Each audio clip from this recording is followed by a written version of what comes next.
ये कहना चाहूँगा कि यहाँ आके बहुत खुशी हुई और लगा कि अगर सरबराहे इदारा और उनकी टीम चाहे तो दिनों और महीनों में स्कूलों की ज़ाहरी हालत और हमारी बेटियों की तालीमी हालत को बदला जा सकता है। थैंक यू मैडम, आपने बहुत किया। We are proud of you and I am proud of all of you. Thank you very much. I am from GGS Salawala, Chunia. My project name is Human Kidney Function. इंसान के स्केटरी system को urinary system भी कहते हैं। ये एक गुर्दे के जोड़े पर मुश्तमिल होता है। गुर्दे गहरे सुर्ख रंग के बीज की शक्ल के लोबिया की बीज की शक्ल के ऑर्गन्स हैं।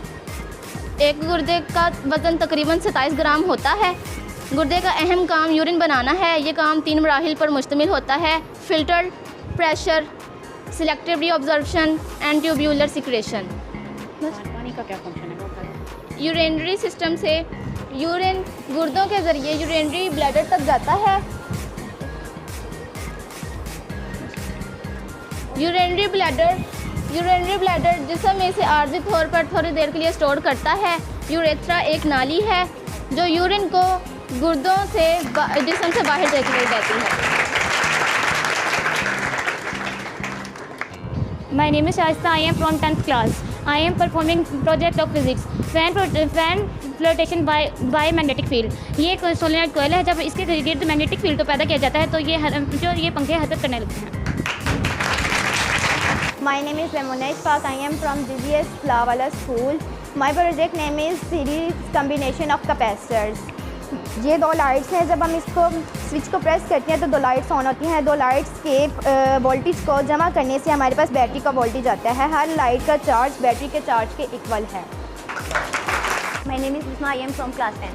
मैंने ये प्रोजेक्ट मैथमेटिक्स के टॉपिक पे बनाया है कि ट्रिग्नोमेट्रिक रेशियोज़ की वैल्यूज़ फाइंड करनी है, रेशियोज़ की वैल्यूज़ फाइंड करना।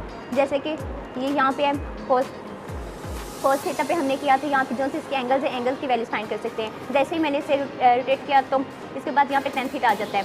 तो यहाँ पे जो एंगल्स हैं उनकी tan थीटा में हम वैल्यूज़ फाइंड कर सकते हैं। इसी तरह कोस थीटा पे करने के बाद भी हम इस एंगल की वैल्यूज़ कोस थीटा के बराबर फाइंड कर सकते हैं।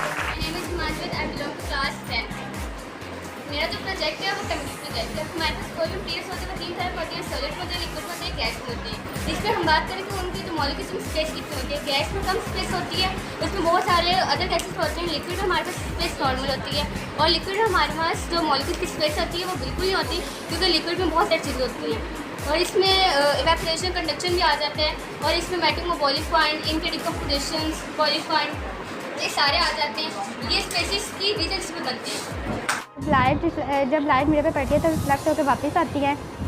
एंगल ऑफ इंसिडेंट और एंगल ऑफ रिफ्लेक्शन इक्वल होते हैं। And the angle of incidence, the angle of reflection and the normal all lie in the same plane. ये एक ही प्लेन पे वाक़ होते हैं।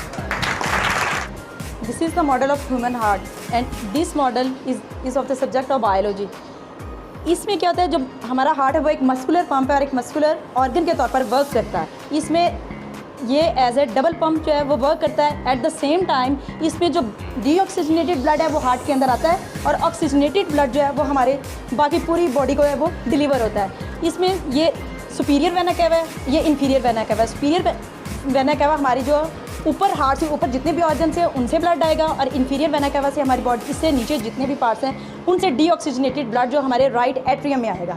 राइट एट्रियम के बाद ब्लड जो है वो एंटर होगा राइट वेंट्रिकल में।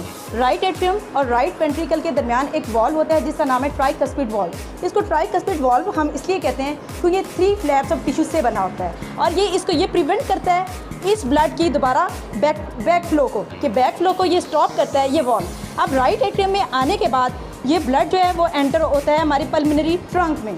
पल्मोनरी ट्रंक और राइट वेंट्रिकल के बिटवीन में एक क्या होता है, एक और वॉल्व होता है जो इसके बैकवर्ड फ्लो को यहाँ पे भी प्रिवेंट करता है। इसके बाद ये ब्लड जो डीऑक्सीजनेटेड ब्लड है ये पल्मोनरी आर्टरी के ज़रिए हमारे लंग्स में चला जाता है ऑक्सीजनेशन के लिए। उसके बाद जब उसकी ऑक्सीजनेशन हो जाती है